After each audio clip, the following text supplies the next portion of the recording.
परिवहन विभाग के द्वारा आयोजित आज के इस कार्यक्रम में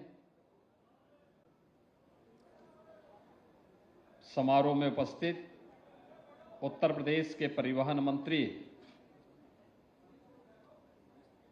श्री दयाशंकर सिंह जी, लखनऊ की महापौर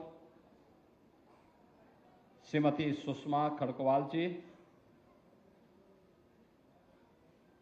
माननीय विधायकगण श्रीमती जयदेवी जी, श्री अमरेश कुमार जी,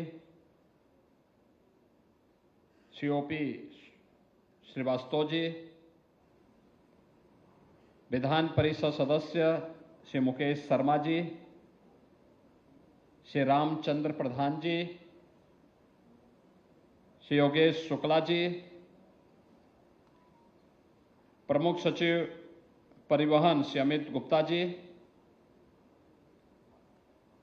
आज के समारोह में उपस्थित उत्तर प्रदेश परिवहन निगम से जुड़े हुए सभी अधिकारीगण,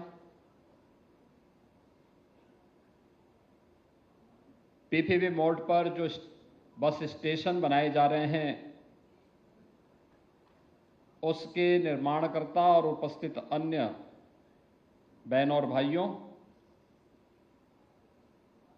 आज हम सब यहां पर एक अच्छे माहौल में इंदिरा गांधी प्रतिष्ठान के इस जुपिटर हॉल में बैठे हैं। आपने देखा होगा यह अपने आप में एक मॉडल है। ये जुपिटर हॉल लखनऊ विकास प्राधिकरण ने फिर से रिनोवेट किया है। पैसा लगाया है तो पैसा कमाया भी है। 4 वर्ष में 32 करोड़ रुपए से अधिक की आय अकेले इस सभागार से लखनऊ विकास प्राधिकरण को हुई है। तो इसलिए इतना शानदार माहौल आज उन्होंने यहां पर इस कार्यक्रम के लिए भी उपलब्ध करवाया है। तो मैं सबसे पहले इंदिरा गांधी प्रतिष्ठान, जो प्रदेश की राजधानी का सर्वाधिक सार्वजनिक कार्यक्रमों का एक केंद्र बिंदु है, उसमें जुपिटर, मार्स और मरकरी के साथ ही अन्य सभागारों के पुनर्विकास के लिए, सुंदरीकरण की इस योजना के लिए हृदय से धन्यवाद देते हुए इस पूरे कार्यक्रम के लिए उनको बधाई देता हूं। और ये परिवहन विभाग पहला कार्यक्रम है जो इस आयोजन का हिस्सा बन रहा है। यानी जुपिटर हॉल के पुनरुद्धार और पुनर्विकास कार्यक्रम के बाद आज ये पहला अवसर है जब परिवहन विभाग का एक कार्यक्रम यहां पर हो रहा है। क्योंकि कार्यक्रम का शुभारंभ करने के लिए, कार्यक्रम तो 11 बजे से मुझे बताया गया था, तो मैं मानता था कि मंत्री जी आपके 12 बजे तक पहुंचेंगे तो मैं भी पहुंच जाऊंगा। लेकिन मैं मीटिंग में ही था, मुझे 10 ही बजे बताया गया कि मंत्री जी पहुंच गए हैं। वे रात्रि में भी 12 बजे तक यहां थे और हम लोग 11 बजे, अब मेरा एक भाषण भी प्रारंभ हो चुका है। यह एक मॉडल है और मुझे लगता है कि मंत्री जी समय से पहले आए, तो इसका मतलब यह है कि अब वह भी चाहते हैं कि परिवहन विभाग के जो बस स्टेशन हैं वे भी इसी प्रकार से सुंदर बने, व्यवस्थित बने और आम जन को अपनी ओर आकर्षित कर सकें। इसलिए उनकी उपस्थिति अत्यंत महत्वपूर्ण है। मैं आज जिन परियोजनाओं का यहां पर शिलान्यास हो रहा है, शुभारंभ हो रहा है या लोकार्पण हो रहा है, इसके लिए परिवहन विभाग को अपनी शुभकामनाएं देता हूं, बधाई देता हूं और शुभकामनाएं भी देता हूं। परिवहन विभाग प्रदेश के पब्लिक ट्रांसपोर्ट का सबसे बड़ा माध्यम है और स्वाभाविक रूप से देश का भी 14,000 बसेज किसी एक निगम के पास हों और उसके माध्यम से संचालित हो रहे हों, या उत्तर प्रदेश परिवहन निगम सफलतापूर्वक अपनी सेवाएं प्रदान कर रहा है। उसके चैलेंजेज भी हैं। इतनी विशाल आबादी के लिए सुविधा देना, और खासतौर पर अभी हाल ही में रक्षाबंधन के अवसर पर 3 दिनों तक लगातार बस सेवा, और वह भी बहनों को फ्री में बस सेवा को जो सुविधा आपने उपलब्ध करवाई वह और भी शानदार थी।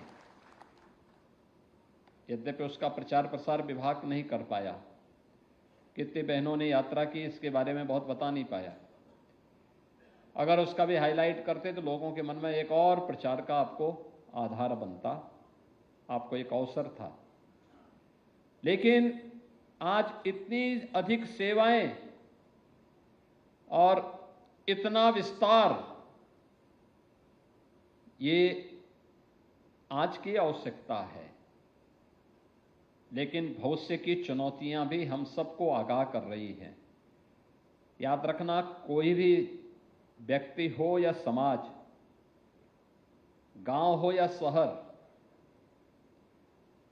जिला हो, राज्य हो या देश, अगर वह समय की गति से पिछड़ जाता है तो हमेशा के लिए पिछड़ जाता है। अगर वह समय की गति से 2 कदम आगे चलने की सामर्थ्य रखता है तो वही प्रगति के पथ पर आगे बढ़ करके अपना विजयश्री का झंडा गाड़ता है। और उस विजयश्री की, प्रगति की यात्रा में विजयश्री का झंडा गाड़ने के लिए हम भी विकसित भारत की इस परिकल्पना के सारथी बनेंगे। परिवहन विभाग के सामने पब्लिक ट्रांसपोर्ट की, सार्वजनिक क्षेत्र से जुड़ी हुई पब्लिक ट्रांसपोर्ट की इन सेवाओं को 3 प्रकार की उन योजनाओं के साथ हमारा शॉर्ट टर्म प्लानिंग हमारी क्या होगी, लघु अवधि की प्लानिंग क्या होगी अगले 3 साल के अंदर, अगले 10 वर्ष के अंदर, और अगले 22 वर्ष के अंदर हमें क्या कुछ अचीव करना है पब्लिक ट्रांसपोर्ट के क्षेत्र में। और जहां पर संभावनाएं हैं वहां पर आप आसानी से इसे अचीव भी कर सकते हैं। आसानी से, थोड़ा सा प्रयास, ये फाइल को लटकाने की आदत बंद करनी पड़ेगी। जन सुनवाई को तेजी के साथ आगे बढ़ाना पड़ेगा। विभाग में टीम वर्क को और सशक्त बनाना पड़ेगा, तो परिणाम आने में देर नहीं लगेगी, कोई देर नहीं लगेगी। और परिवहन विभाग ने करके दिखाया है। 2019 में प्रयागराज कुंभ, 2020 में वैश्विक महामारी कोरोना के दौरान जब 1 करोड़ कामगार और श्रमिक देश और से अलग अलग क्षेत्रों से अपने अपने गांव के लिए प्लान किए थे, न केवल उत्तर प्रदेश, बिहार, झारखंड, वेस्ट बंगाल, उड़ीसा, असम, इन सभी राज्यों से जुड़े हुए कामगार और श्रमिक इन 6 राज्यों से, उत्तर प्रदेश में सर्वाधिक थे, फिर बिहार के थे, वेस्ट बंगाल के थे, झारखंड थे, उड़ीसा था, असम था। वहां के लोगों को, उत्तर प्रदेश वासियों को उनके गांव तक और उत्तर प्रदेश के बाहर के जो कामगार और श्रमिक थे उन्हें उत्तर प्रदेश की बॉर्डर तक, सीमा तक। उत्तराखंड के प्रवासियों को हम लोगों ने उत्तराखंड के अंदर, जहां वहां की सरकार ने मांग की थी, देहरादून, हल्द्वानी और अन्य स्थलों पर, हरिद्वार तक पहुंचाने का में योगदान दिया था। तो मध्य प्रदेश के अंदर भी कुछ जगहों पर, राजस्थान, मध्य प्रदेश के अंदर भी कुछ स्थानों पर परिवहन विभाग के हमारे जो कर्मचारी थे, चालक परिचालक थे, उन्होंने सफलतापूर्वक उनको वहां तक पहुंचाने में अपना योगदान किया था। और अभी हाल ही में आपने देखा होगा, इसी वर्ष के प्रारंभ में दुनिया का सबसे बड़ा धार्मिक आध्यात्मिक आयोजन प्रयागराज महाकुंभ, कितना भीड़ था, 66 करोड़ लोग 45 दिन के आयोजन में आए थे और 45 दिन के इस आयोजन का हिस्सा बने थे। सर्वाधिक लोग आ रहे थे बसेस से, अपने अपने वाहन से आ रहे थे, बसेस से आ रहे थे। परिवहन निगम भी लगातार काम कर रहा था, लेकिन जब रेलवे स्टेशन पर अचानक भीड़ होती थी तो रेलवे स्टेशन से उन्हें प्रयागराज से बाहर तक पहुंचाने के लिए परिवहन निगम का बेड़ा हमेशा सतर्क रहता था, कार्य करता था, मजबूती के साथ लगा रहता था। और इसीलिए परिवहन विभाग को हम लोगों ने हमेशा इस बारे में माना है कि परिवहन विभाग हमेशा प्रदेश के अंदर यह समय का साथी है।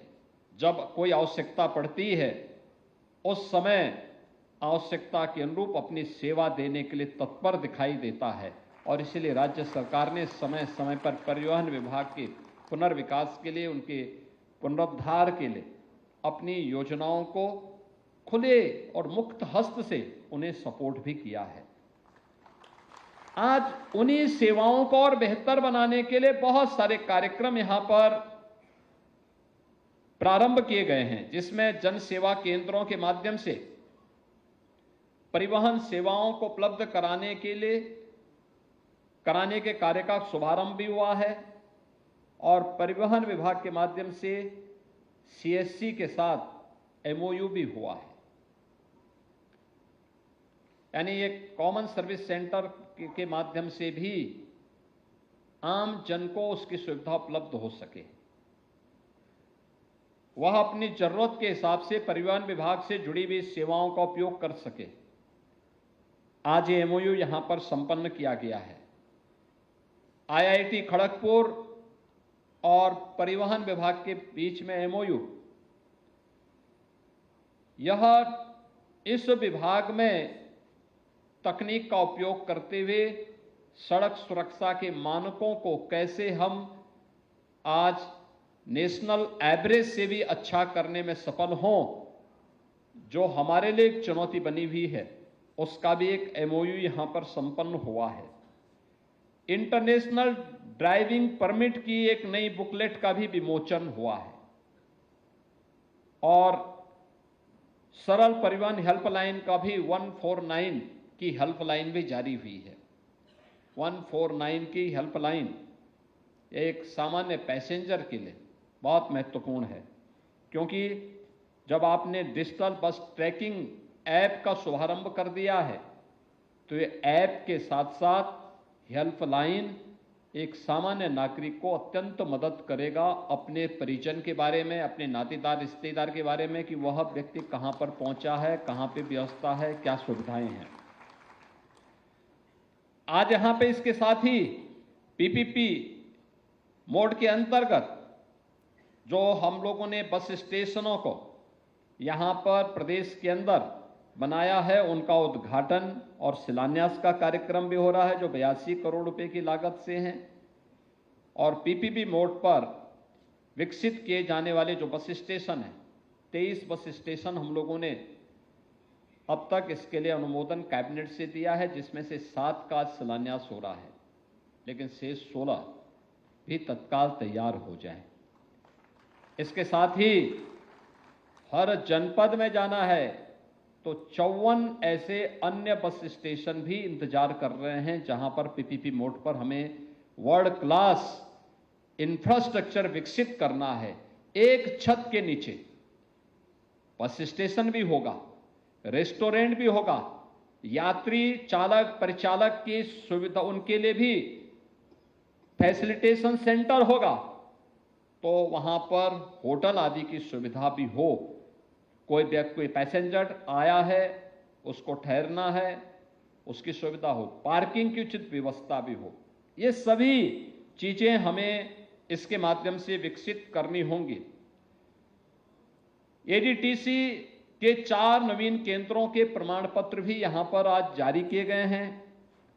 आरबीएसएफ के 4 नवीनतम केंद्रों के भी प्रमाण पत्र आज यहां पर जारी किए गए हैं और 4 नवीनतम ऑटोमेटेड टेस्टिंग सेंटर के निवेशकों को भी प्रमाण पत्र वितरित किए गए हैं।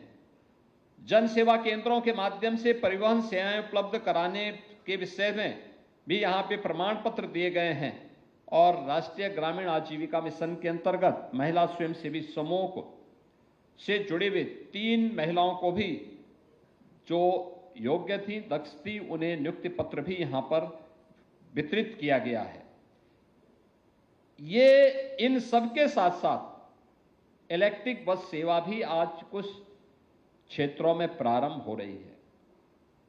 यानी इतना सब कुछ होने के बाद भी हम इस बात को हमें ध्यान में रखना होगा कि कुछ चीजें हैं जिसको हम लोग और अच्छा कर सकते हैं, बहुत अच्छा कर सकते हैं। एक सड़क सुरक्षा हमारे सामने एक चैलेंज बना हुआ है, सड़क सुरक्षा। और बार बार हम इस बात को कहते हैं कि सड़क सुरक्षा, सड़क पर चलने वाले एक एक व्यक्ति की सुरक्षा हमारी जिम्मेदारी बनती है। इसके प्रति जागरूकता पैदा करना, आम जन को जागरूक करना, आम जन को इसके प्रति सतर्क बनाना, उसके लिए उन्हें मानसिक रूप से तैयार करना। कोरोना कालखंड में वैश्विक महामारी के दौरान 3 वर्ष में हम लोगों ने जितने लोगों को नहीं खोया, उससे ज्यादा लोग हम हर वर्ष सड़क दुर्घटनाओं में खोते हैं और नौजवानों को खोते हैं। परिवार का परिवार समाप्त हो जाता है। एक चुनौती है ये समाज के लिए, प्रदेश के लिए, देश के लिए। केंद्र की सरकार भी और माननीय उच्चतम न्यायालय भी कई बार चिंता व्यक्त कर चुका है कि सड़क सुरक्षा हमारे लिए एक चुनौती है, लेकिन जागरूकता का अभाव, बेहतर समन्वय को बनाए रखते हुए व्यापक जन जागरण के माध्यम से हम इसको फेज वाइज न्यूनतम स्तर पर लाने में सफल हो सकते हैं, न्यूनतम स्तर पर लाने में सफल हो सकते हैं। याद करिए, अगर आपके कारण किसी पैसेंजर की जान बचती है तो प्रचार आपका अच्छा होगा, लोगों के मन में एक सुरक्षित यात्रा की अवधारणा परिवहन निगम के बारे में बनेगी। आपके कारण अगर कहीं लापरवाही के कारण किसी यात्री की जान जाती है तो परिवहन निगम की बस सेवा भी बदनाम होती है और साथ साथ आपको आर्थिक हानि भी होती है। यानी आपको कंपनसेशन भी देना होता है। यानी दोहरे लाभ भी हैं तो दोहरे नुकसान भी है।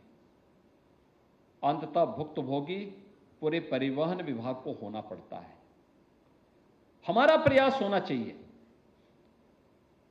कि जिनको भी हम ड्राइवर के रूप में रखते हैं, जिनके हाथ में भी बस की स्टीयरिंग दे रहे हैं, उनका नियमित रूप से मेडिकल और फिजिकल फिटनेस उनका होता रहे। नियमित रूप से हर 3 महीने में कैंप लगाइए, हर 3 महीने में उनकी मेडिकल फिटनेस के कार्यक्रम प्रारंभ होने चाहिए और खासतौर पर आंखों के चश्मे तो जरूर दिखवाइए, क्योंकि पता लगा कि सामने दिखाई नहीं दे रहा और फिर भी स्टीयरिंग पकड़ करके चले जा रहे हैं, अंदाजे से चले जा रहे हैं।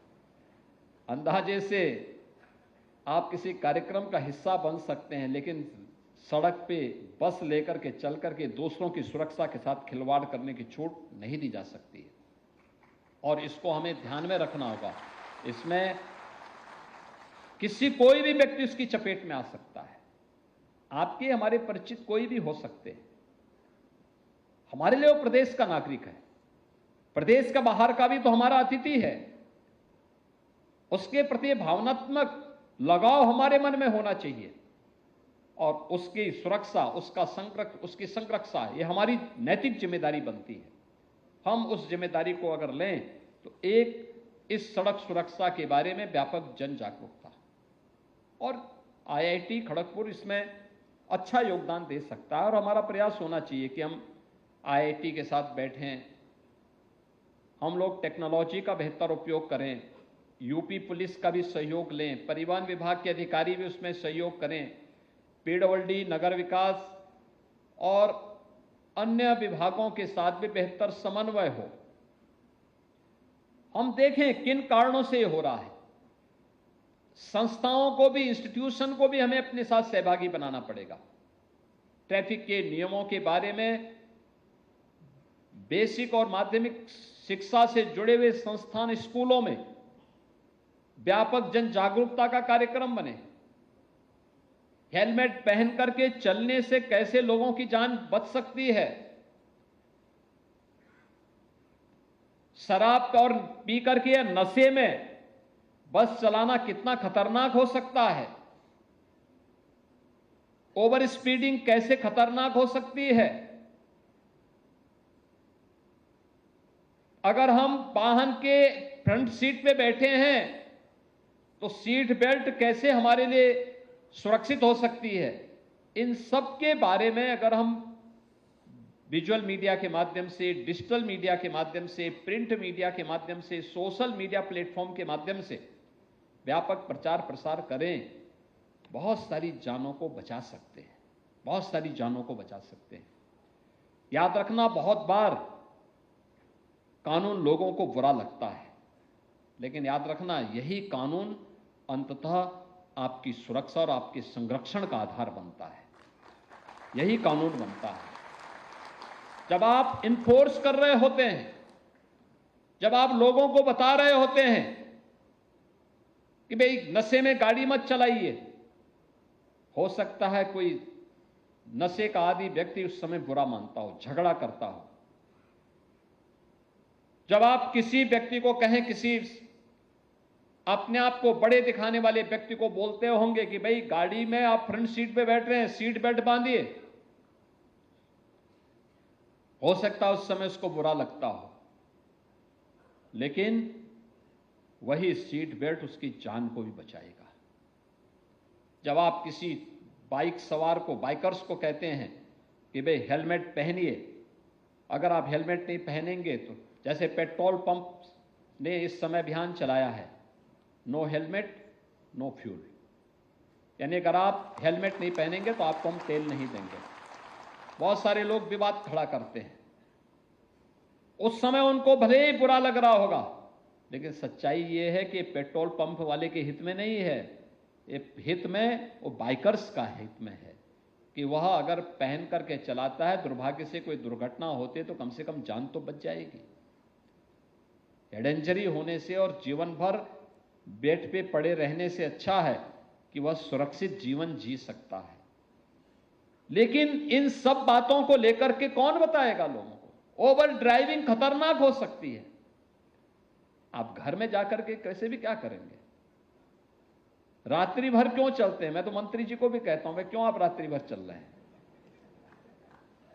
भाई अपना समय पे जागिए, समय पे सोइए, समय पे अपने सारी दिनचर्या को पूरा करिए। सारे कार्य समय पे होने चाहिए। अगर सूर्य भगवान भी यही कहने लग जाएंगे कि चलिए अब मैं भी रात में उगूंगा, तब तो हो गया, फिर हो गई धरती का कन्या। प्रकृति के अनुरूप हमें चलना होगा। प्रकृति के अनुरूप चलने के लिए हमें तैयार होना होगा। हर व्यक्ति को इस अभियान का हिस्सा बनाना होगा। क्या गांव, क्या शहर, क्या नौजवान, क्या बुजुर्ग, क्या महिला, क्या पुरुष, ये सभी लोग जब जुड़ेंगे तब हम सड़क सुरक्षा के लक्ष्यों को प्राप्त कर पाएंगे। और ये आज एक ज्वलंत समस्या है, प्रदेश की भी, देश की भी। इस पर हमें अपने आप को तैयार करना होगा और मानना मेरा है ये संभव है।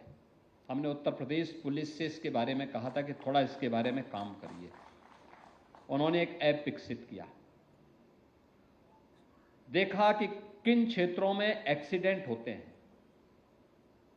और उस पर उत्तर प्रदेश पुलिस ने कार्य करके उस ऐप को अप्लाई किया, कार्य किया, वहां पर पुलिस की ड्यूटी भी लगाई और अन्य तरीके से भी कार्य किए। परिणाम क्या रहा? अवेयरनेस का परिणाम क्या रहा? जहां महीने में 18 दुर्घटनाएं होती थी, उस स्पेसिफिक स्थल पर वह घट करके 1 महीने में 3 पर आ गई और लगातार 3 महीने से प्रयोग चल रहे हैं हमारे।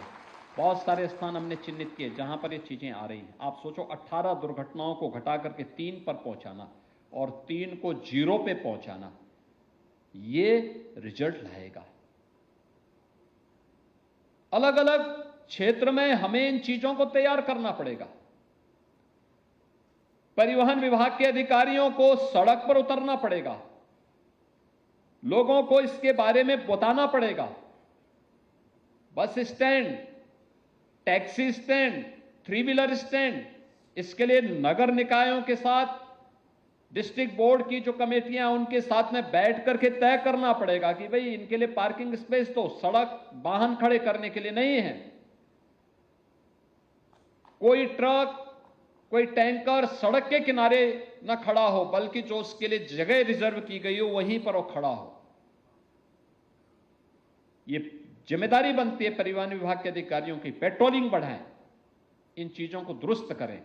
एक तरफ यह सड़क सुरक्षा के नियमों का पालन करके हम सड़क दुर्घटनाओं को न्यूनतम स्तर पर ला सकते हैं। दूसरा, जो प्रधानमंत्री जी ने देशवासियों के सामने लक्ष्य दिया है, नेट जीरो एमिशन का, कार्बन उत्सर्जन को न्यूनतम करना है। इलेक्ट्रिक व्हीकल उसका एक बेहतर माध्यम है। परिवहन विभाग भी, नगर विकास विभाग भी इस दिशा में कार्य कर सकता है। एक स्वस्थ प्रतिस्पर्धा होनी चाहिए। मेरा मानना है अकेले परिवहन विभाग और नगर विकास विभाग थोड़ा भी प्रयास कर लें, अकेले उत्तर प्रदेश में 3 लाख नई नौकरी सृजित करवा सकते हैं आप लोग। 3 लाख नई नौकरी केवल बसेज खरीद करके। गांव गांव की कनेक्टिविटी को, शहर टू शहर की कनेक्टिविटी को बेहतर करके पब्लिक ट्रांसपोर्ट की बेहतरीन सुविधा भी दे सकते हैं और एक स्वस्थ प्रतिस्पर्धा करिए। परिवहन विभाग भी चलाएं, निजी क्षेत्र को भी परमिट करिए। नगर विकास विभाग भी चले, वो भी निजी क्षेत्र को भी उसमें परमिट करें, अच्छी सेवाएं दें। एक स्वस्थ प्रतिस्पर्धा आगे बढ़नी चाहिए। कितने नौजवान आ जाएंगे, कितने लोगों के हाथों को कार्य मिलेगा, स्वयं का कार्य होगा, एक प्रतिस्पर्धा आगे बढ़ेगी, लोगों को सुविधा मिलेगी। कोई नाबालिग, कोई अनट्रेन्ड व्यक्ति, वह 2 व्हीलर हो, 3 व्हीलर हो, 4 व्हीलर हो या बसेज हो या कोई ट्रक्स हो, इसकी स्टीयरिंग में न बैठे। यह हमें सुनिश्चित करना पड़ेगा। हमें इस व्यवस्था को आगे बढ़ाना पड़ेगा। बस स्टेशन हमारे क्यों नहीं वर्ल्ड क्लास हो? ये हो सकते हैं, प्रयास करना पड़ेगा। आप सोचिए ना, इस सभागार में अच्छा किया कि आज परिवहन मंत्री ने यह कार्यक्रम यहां पे किया। कितना शानदार माहौल में, आवाज भी नहीं गूंज रही है लेकिन सुनाई सबको दे रही है। कितना सुंदर वातावरण, पूरा सभागार भी भरा है लेकिन कार्यक्रम भी शानदार तरीके से हो रहा है। ये चीजें आपके बस स्टेशनों में भी हो सकती हैं, वहां पर भी हो सकती हैं। हमें जवाबदेही तय करनी पड़ेगी कि भाई परिवहन निगम की बस अपनी परमिसेस में रहेंगे, सड़कों पे बेतरतीब नहीं खड़े होंगे। हमें बस स्टेशन को उस रूप में बनाना पड़ेगा। इनकम भी होगी विभाग की, इनकम भी होगी तो आप सुविधा भी बढ़ा सकते हैं। आप सोचो कि अगर पैसा ही नहीं होता तो क्या हम कोविड कालखंड में उत्तर प्रदेश के वासियों को इतनी सुविधाएं दे पाते? पैसा नहीं होता, क्या हमने यहां पर मृतक आश्रितों को नियुक्ति पत्र दिया होता? पैसा था तो कर रहे हैं, नहीं तो बहुत सारे विभाग ऐसे भी हैं जहां पे पैसा नहीं था, जहां पे बहुत सारे कॉर्पोरेशन ऐसे थे जहां पैसा नहीं था, उसको बाइंड अप करने के लिए आदेश कर दिए गए, बंद कर दो भाई। ये चीजें हमें तैयार करनी पड़ेंगी। अगर हम समय की गति और समय की डिमांड के अनुसार, क्योंकि ये सुविधा तो आप जितनी अच्छी सुविधा देंगे, ये डिमांड एंड सप्लाई पर आधारित होता है, मार्केट का ये नियम है। आप अच्छी सेवा देंगे, लोग आपके पास आएंगे। आप अच्छी सेवा नहीं देंगे, लोग दूसरा तरीका अपनाएंगे। और मैंने देखा है इलेक्ट्रिक बस सेवा के प्रति लोगों के मन में एक नया चार्म है, लोगों के मन में एक नई उत्सुकता है। पर्यावरण की भी हम रक्षा कर पाते हैं और साथ साथ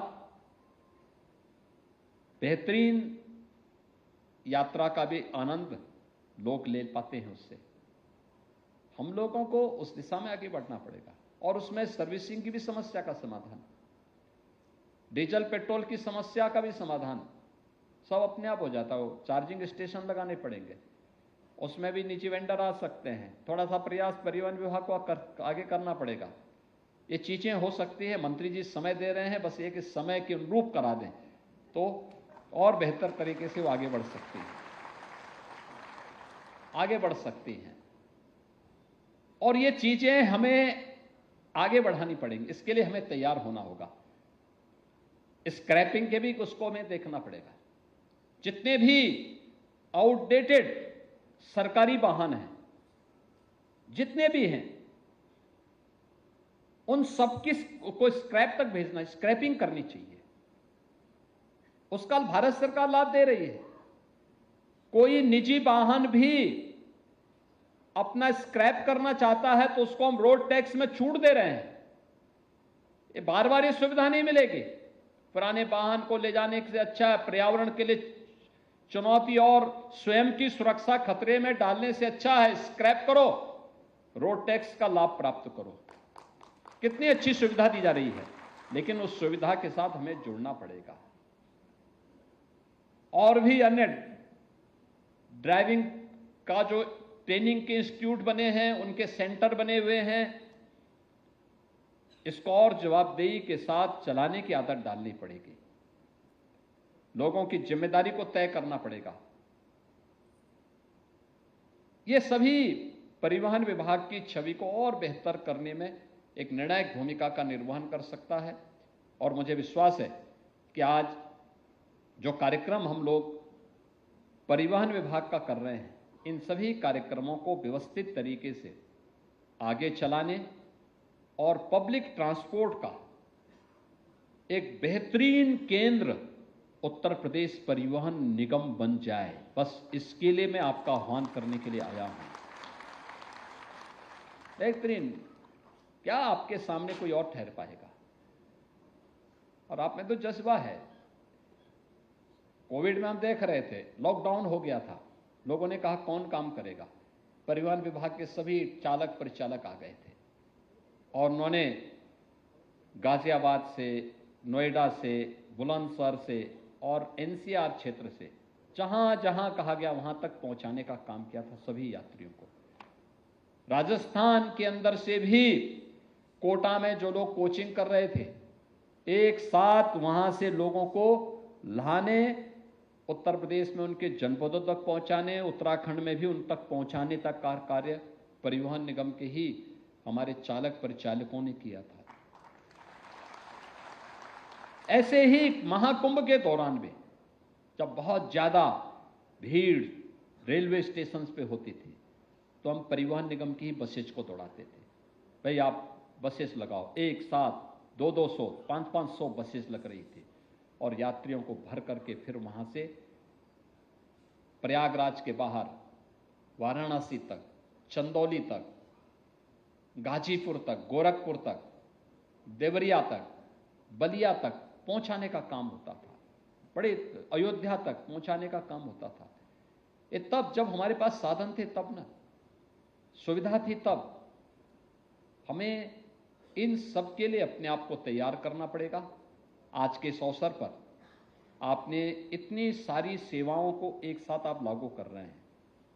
इनकी नियमित समीक्षा, इनकी मॉनिटरिंग और इसका प्रभावी क्रियान्वयन के लिए हमें सदैव तैयार रहना पड़ेगा।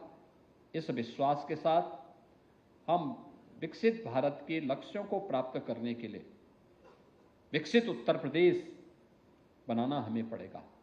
विकसित उत्तर प्रदेश के लिए शॉर्ट टर्म, मीडियम और लॉन्ग टर्म प्लानिंग जो विभाग की है, उसके तहत अपनी सेवाओं को और बेहतर आप कर पाएंगे। इस विश्वास के साथ मैं आज के इस अवसर पर उत्तर प्रदेश परिवहन विभाग को इन सभी योजनाओं की, इन सभी कार्यक्रमों की हृदय से बधाई देता हूं, अपनी शुभकामनाएं देता हूं और विश्वास करता हूं कि आप सड़क सुरक्षा के उस मानक को पूरा करने में सफल होंगे। आप सबके प्रति मेरी शुभकामनाएं हैं। धन्यवाद। जय हिंद।